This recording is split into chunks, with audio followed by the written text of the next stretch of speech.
My living room, a space I had curated over 50 years, was filled with the predatory silence of strangers. My son, Andrew, stood beside a sleek real estate agent, his smile as polished and false as the man's shoes. "The final offer is $1.2 million, Dad," Andrew announced, his voice echoing with a finality that was meant to crush me. "It's a done deal. You just need to sign." He gestured to a sheaf of papers on the mahogany coffee table where my wife Helen's picture used to sit. The agent chuckled, a low, dismissive sound. "It's a fantastic price for this market, Victor. Your son has done you a real service." Andrew placed a hand on my shoulder, a gesture not of comfort, but of ownership. "We're just planning for the future, Dad. Your future. It's for the best. You can't manage this big place anymore."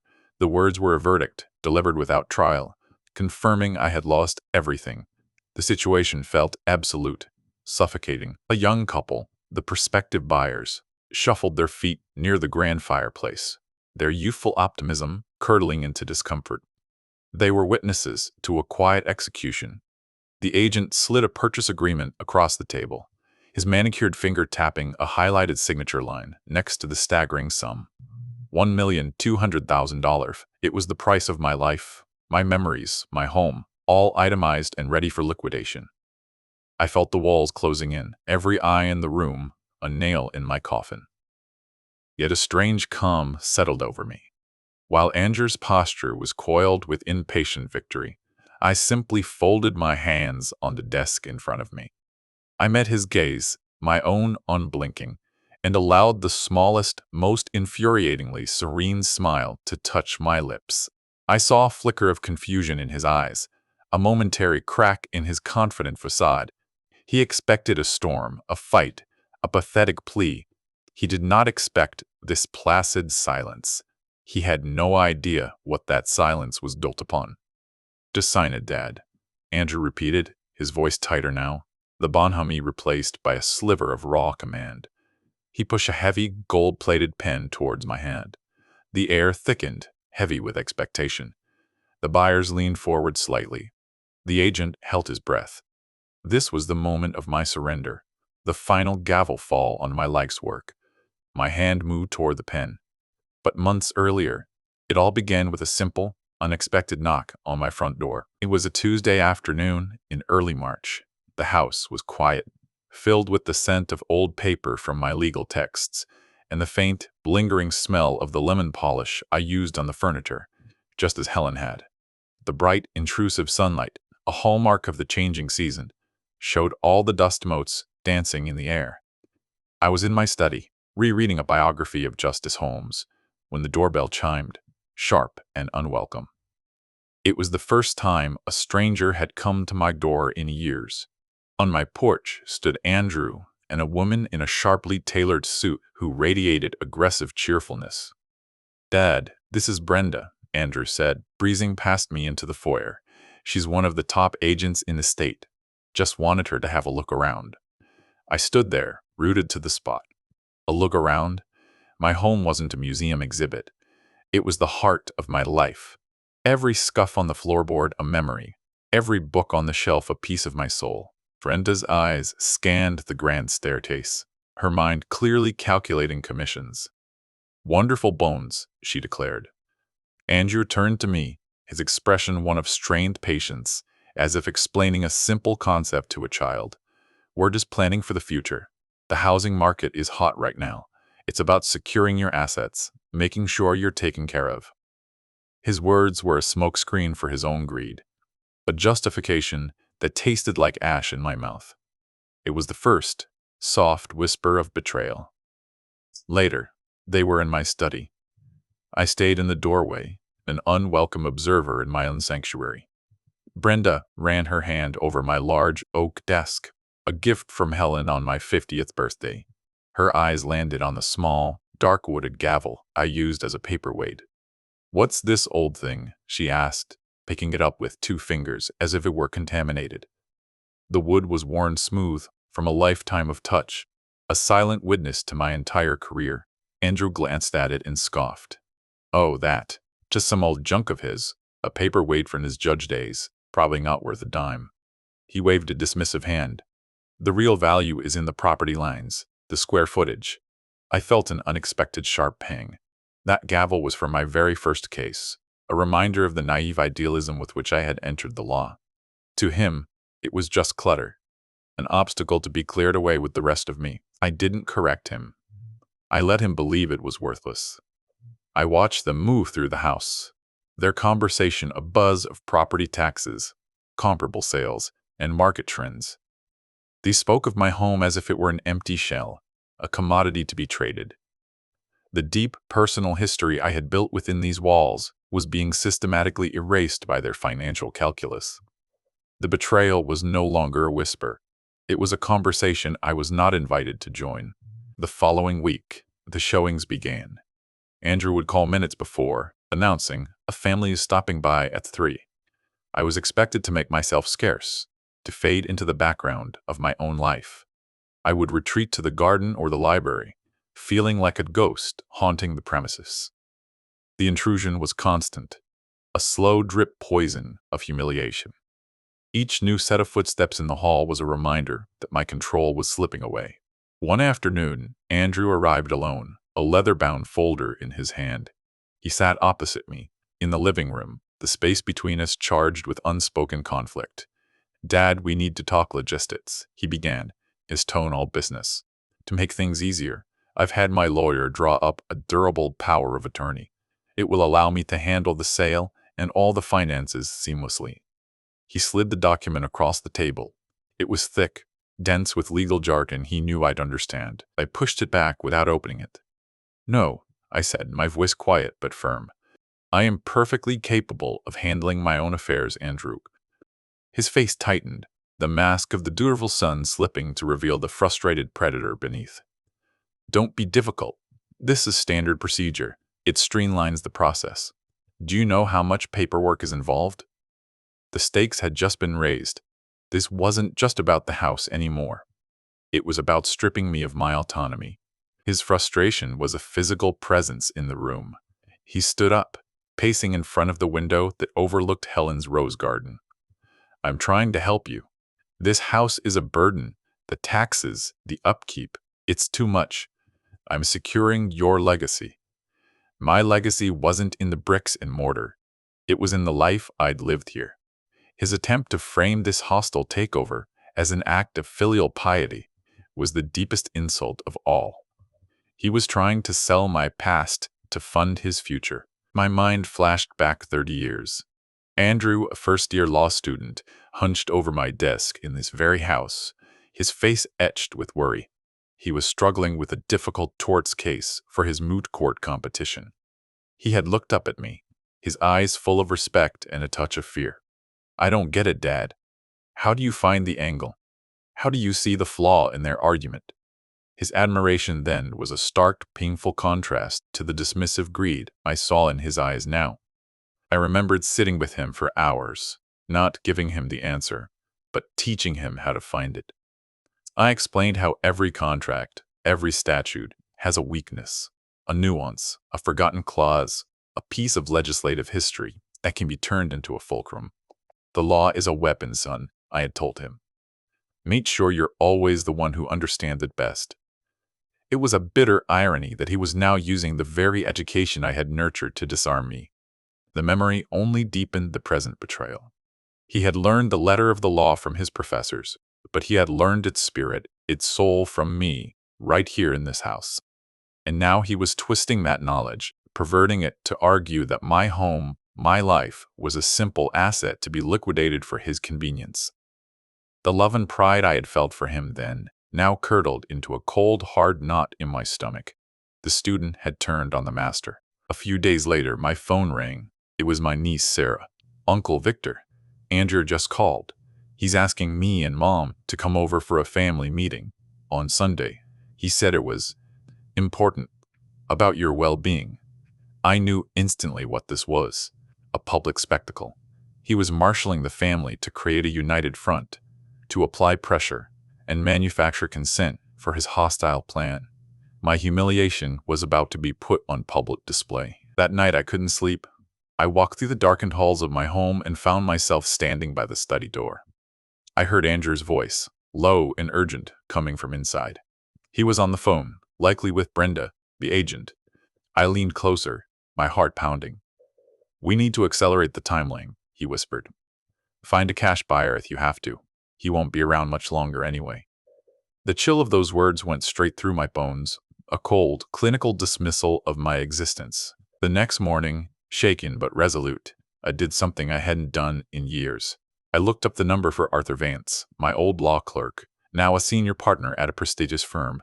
His voice was older, gravelly, but still warm with recognition when I introduced myself. "Judge," he said, the respect in his tone a balm on my wounded spirit. "It's an honor. What can I do for you?" I explained the situation, the pressure from Andrew, the impending sale. Arthur listened patiently, a long silence on the other end of the line after I finished. "This is outrageous, Victor," he finally said, his voice laced with indignation. "He can't force a sale without your consent, not unless there's something specific in the trust or the deed. Let me look into the title records at the county clerk's office. Don't you worry. We'll put a stop to this nonsense." For the first time in weeks, a fragile sliver of hope bloomed in my chest. That hope carried me through the next 2 days. It was a shield against the sympathetic but pitying looks from my niece at the disastrous family meeting. It was an armor against Andrew's smug pronouncements about cognitive decline and fiscal responsibility. He paraded his concern in front of the family, painting me as a confused old man who needed saving from himself. I let him talk. I sat in my armchair, silent, holding on to Arthur's promise like a lifeline. Andrew presented his case masterfully, citing my age, my isolation, the rising costs of maintaining the estate. He made his greed sound like prudence, his cruelty like compassion. My relatives, caught off guard, murmured their tentative agreement. "He does have a point, Uncle Victor," Sarah said softly, avoiding my eyes. By the end of the meeting, I was completely isolated. But I wasn't defeated. I had Arthur. I had the law on my side. Or so I believed. The call from Arthur came the next morning. The warmth was gone from his voice, replaced by a tone of grim professional duty. "Victor, I have bad news," he said, and my stomach plummeted. "I've reviewed the deed. It's a life estate, one you and Helen set up in 1998. You're the life tenant, but Andrew is the remainderman and trustee. The way it's structured, he legally has the right to sell the property." "I'm so sorry, Judge. His hands aren't tied. Yours are." The words hit me like a physical blow. A life estate. Helen and I had set it up with our lawyer decades ago, a prudent move to simplify the inheritance process, to avoid probate.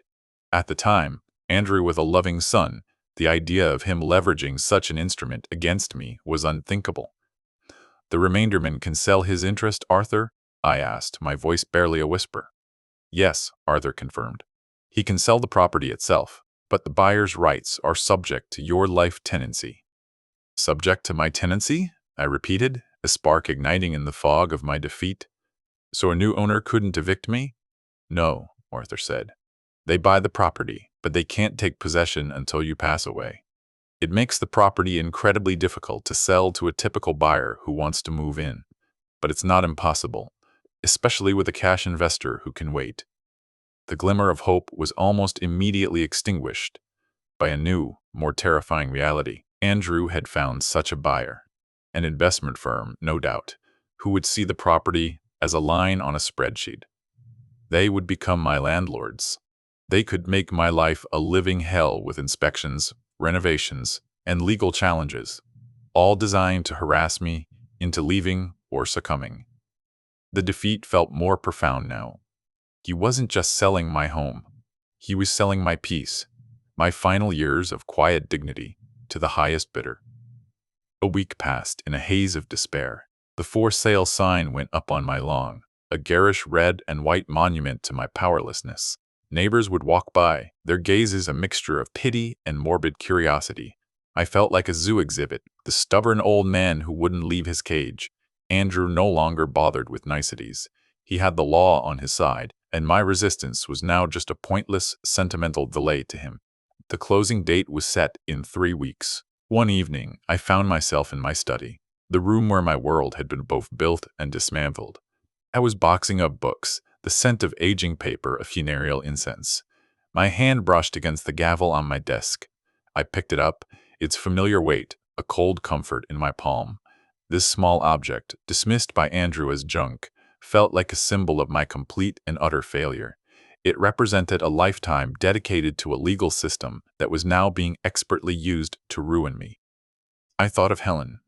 She had been the one to insist on the life estate. "It's cleaner, Victor," she'd said. "Andrew will be protected, and so will you." She could never have imagined this outcome. I felt a wave of guilt, as if I had failed her, failed to protect the sanctuary we had built together. The gavel in my hand felt heavier, weighted down by the gravity of my loss. It was a relic from a life where I had power, where I had commanded respect. I ran my thumb over the small brass plaque on its side, something I hadn't done in years. My finger caught on a slight edge. It was loose. Frowning, I twisted it. To my astonishment, the plaque, which I had always assumed was engraved, was actually a tiny plate covering a hollow space. With a faint click, it came away in my hand. Inside the small cavity was a tightly rolled piece of thin, almost translucent paper, yellowed with age. My hands trembled as I carefully unrolled the delicate scroll. It wasn't a sentimental note, as I might have expected. It was a document, a legal document. The type was small but clear, the language precise and formal. At the top, in elegant script, were the words, "Codicil to the deed of life estate." My heart began to hammer against my ribs. A codicil, a modification. Why was it hidden here? Why had I never known? I read the text, my old eyes straining in the dim lamplight. It was a single, powerful clause. It stipulated that while the remainderman could indeed sell the property, any sale was contingent upon the explicit, notarized, and uncoerced consent of the life tenant for the transfer of possession upon sale. It further stated that without this separate consent, the life tenant retained exclusive and absolute right of occupancy, enjoyment, and refusal of entry to any and all parties, including the title holder. At the bottom was my signature, and Helen's, and a notary stamp dated March 12, 1999, a year after we had created the original deed. I remembered it then, a vague memory of our lawyer calling us in for a minor clarification. Helen had been worried about a new inheritance tax law. This codicil must have been the lawyer's solution, a belt and suspenders approach to ensure my rights were ironclad. He had given the original to Helen for safekeeping, and she had hidden it here. She had hidden it inside the one thing she knew I would always keep, but that a man like Andrew would always overlook. A symbol of my career, my identity, dismissed by him as worthless junk. It wasn't a weapon she had left me. It was a shield. A perfect, unbreakable shield. Andrew could sell the title, but he couldn't sell possession. He could sell the house, but he couldn't sell the home. The property would be worthless to any buyer. A cold, clarifying calm washed over me, erasing weeks of despair. The game had not changed. I had simply been playing it without knowing all the rules. Now I did. I knew the law better than Andrew, better than his slick agent, better than their high-priced lawyers. The student had forgotten the master's most important lesson. The most devastating weapon is often the one your opponent doesn't even know exists. I carefully placed the codicil in my breast pocket. The next 2 weeks were an exercise in excruciating patience. I played the part of the defeated old man. I sorted through my belongings, labeling boxes for storage with a shaky hand. Andrew would pop in periodically, his concern now a cloying, condescending performance. "How are you holding up, Dad?" he'd ask, his eyes already measuring the living room for a new, modern sofa that would suit his own tastes. I would just nod and sigh, feeding his arrogance. The ticking clock was no longer a threat. It was a countdown to his downfall. The closing date was set for a Friday. On the Wednesday before, I made a call. "Arthur," I said, my voice steady and clear, "I need you to do something for me. I need you to file an emergency injunction to halt the transfer of funds for the sale of my property, pending a title review." There was a confused silence. "But Victor, we established he has the right to sell." "He has the right to sell a non-possessory title," I corrected him gently. There's a codicil he is unaware of, one that makes the sale, for all practical purposes, fraudulent. I could almost hear the gears turning in his legal mind. A codicil? Where did you find it? He asked, his voice sharp with excitement. I looked at the gavel sitting on my desk. Let's just say my wife was a very, very smart woman, I replied. Arthur moved quickly. The injunction was filed with the county court by Thursday morning. It wouldn't be served until the closing, the moment of Andrew's greatest triumph. The legal mechanism was now in place, a silent, powerful trap waiting to be sprung. I felt no elation, only a profound, icy sense of resolution. This was not about revenge anymore. It was about justice. The kind of justice I had dedicated my life to upholding. Friday arrived, a brilliantly sunny day that seemed to mock the darkness of the occasion. Andrew insisted I be present at the closing, which was to take place at the real estate agent's office. It's just a formality, Dad, he said, but the buyers want to see a smooth family transition. What he meant was, he wanted an audience for his victory lap. He wanted to see me sign away my life, to witness my final, formal surrender.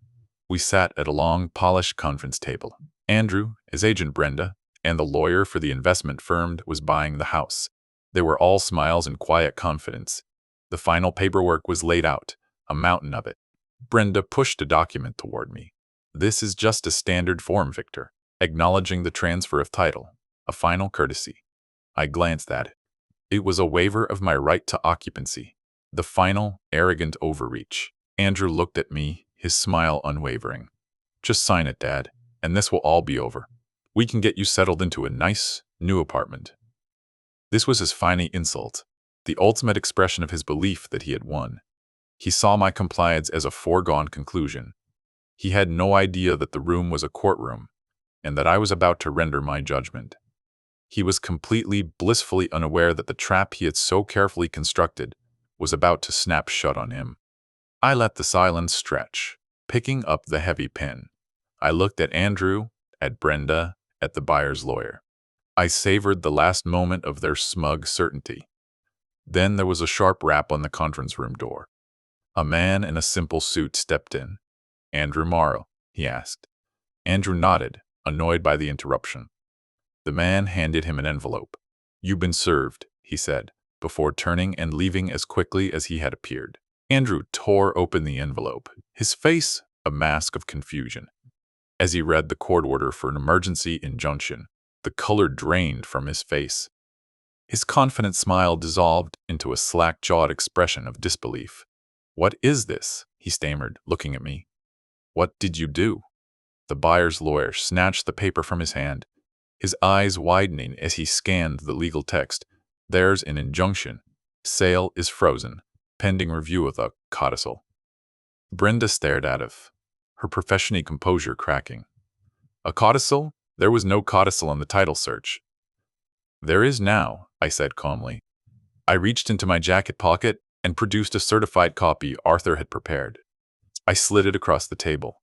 It was my turn to tap my finger on the paper. As you can see, the document grants me, the life tenant, exclusive right of occupancy. The sale of the title is legal. The transfer of possession is not. The lawyer read it, his face paling. He understood the implications instantly. You sold us a non-possessory asset, he said, turning on Andrew, his voice dripping with ice. You sold us a house we can't use until he dies. This is worthless. The deal is off. We'll be suing you for misrepresentation and damages. Brenda slumped in her chair, staring at the commission she would never see. The air in the room crackled with the sound of a spectacular implosion. Andrew stared at me, his eyes wide with a mixture of fury and dawning horror. How? He whispered, the single word encompassing his entire, shattered reality. That gavel, Andrew, I said, my voice even. The worthless piece of junk you were so quick to dismiss. My wife was smarter than both of us. She knew the law, but she also knew you.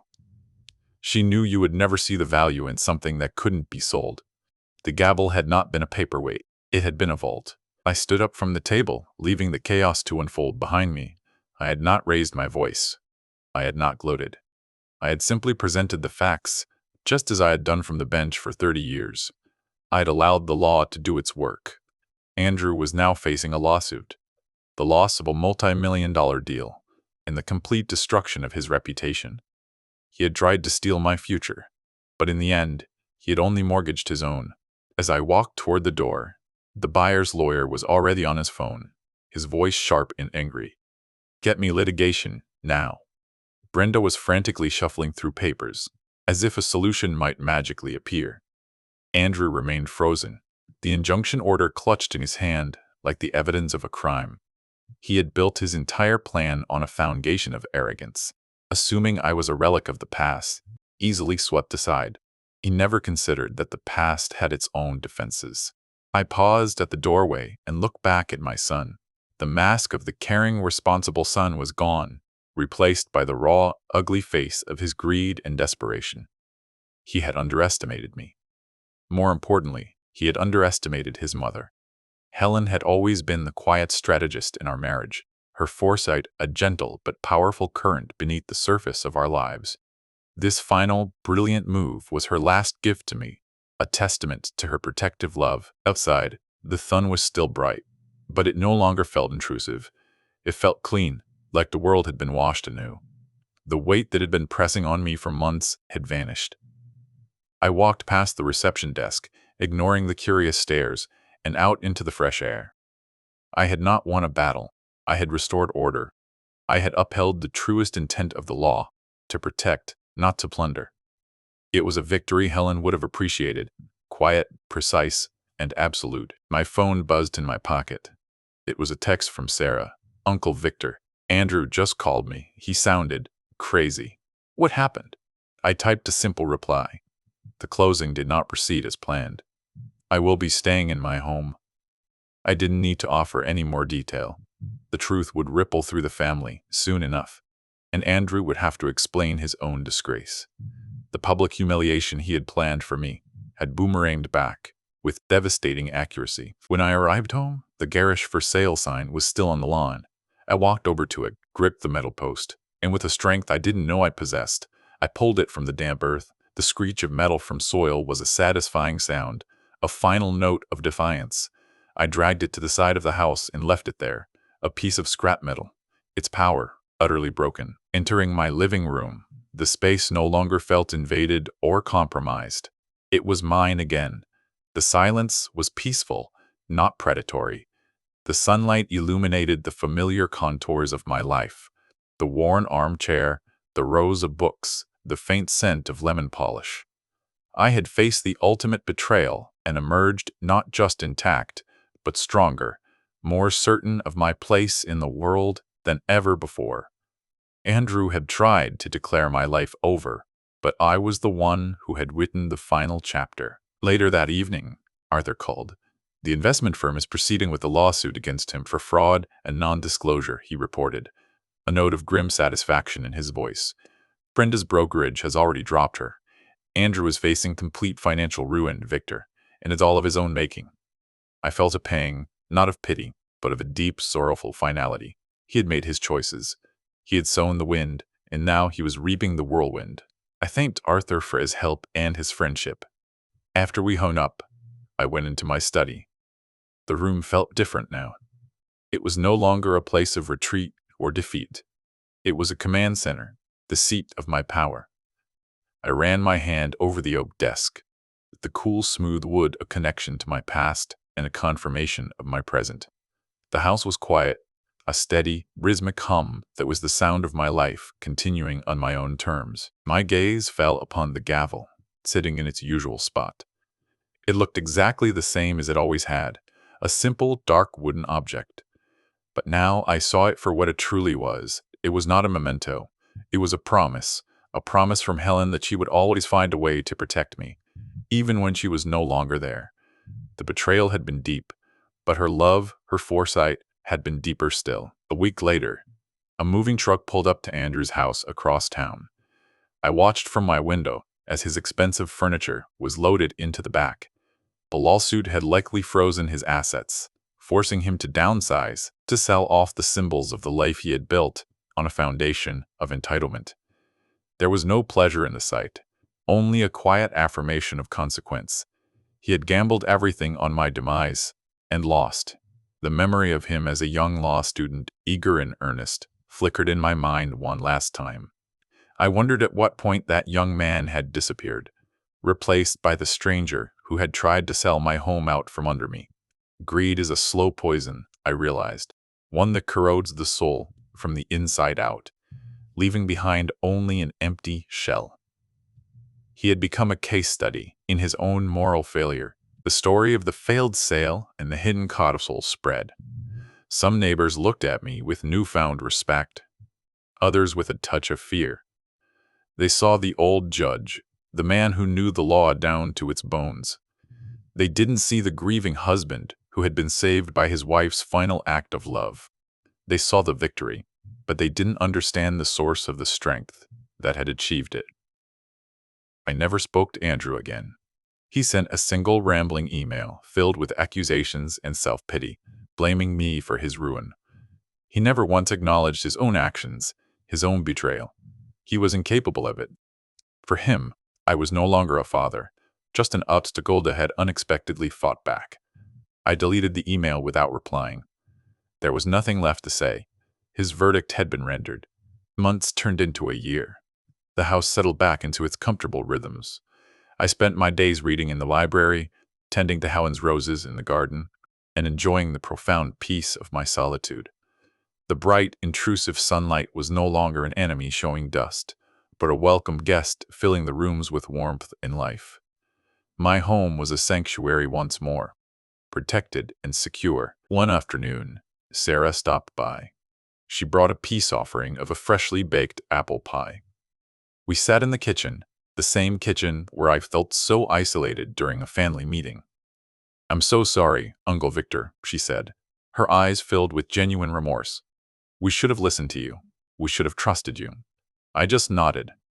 "He was very convincing," I said, offering a forgiveness she didn't know she needed. Life had stripped away the unnecessary, leaving behind only what was true, my home, my memories, the quiet dignity of my final years. Andrew had tried to reduce my life to a number on a sales agreement, a final balance to be transferred into his account. He failed to understand that the things of true value can never be appraised or sold. They are forged in love, tested by time, and sometimes protected by a secret hidden in plain sight. I thought about the law, the immense and intricate architecture I had served my whole life. It could be a tool of oppression, as Andrew had tried to make it, or it could be a shield for the vulnerable, a means of delivering justice. It was never the law itself that was good or evil, only the intent of the person wielding it.